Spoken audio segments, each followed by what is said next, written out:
காட்டுக்கீரை எப்படி பண்ணுறதுன்னு பார்த்துடலாமா? தேவையான பொருட்கள்: உரிச்சு வச்ச பூண்டு, நறுக்கி வச்ச தக்காளி, நறுக்கி வச்ச பச்சை மிளகா, பெரிய வெங்காயம்.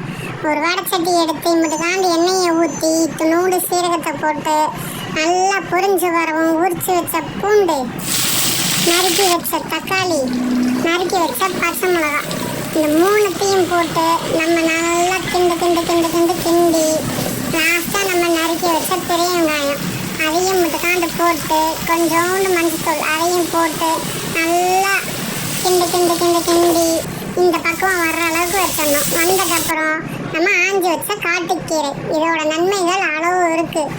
அழகாக 20 ரூபா 30 ரூபாய்க்கு கிடைக்கும். வாங்கி நல்லா சாப்பிடுங்க, அம்புட்டு ருசியாக இருக்கும்.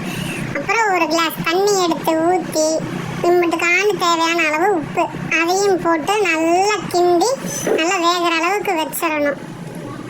நல்லா மூடி வச்சிருங்க. நல்லா வெந்தக்கப்புறம் இந்த மாதிரி பக்குவத்துக்கு வரும். இந்த மாதிரி பக்குவத்துக்கு வந்தோடனே ஒரு சட்டி எடுத்து நல்லா ஆவி பறக்க எல்லாமே அதுக்குள்ளே கொட்டிடுங்க. கொட்டிட்டு நம்ம கீரை கடையிறதை எடுத்து நல்லா கடைங்க. நல்லா கடைஞ்சா நல்ல ஒரு பக்குவத்துக்கு வந்துடும். அந்த பக்குவம் வந்தோடனே அப்படியே தட்டில் அள்ளி கொட்டி ஒரு வாய் சாப்பிட்டு பாருங்க. அவ்வளோதான், அம்புட்டு ருசியாக இருக்கும். சாப்பிட்டு பார்த்துட்டு எப்படி இருக்குன்னு சொல்லி கமெண்ட் பண்ணுங்கள். நம்ம பேஜை மறக்காமல் சப்ஸ்கிரைப் பண்ணி வச்சுக்கோங்க.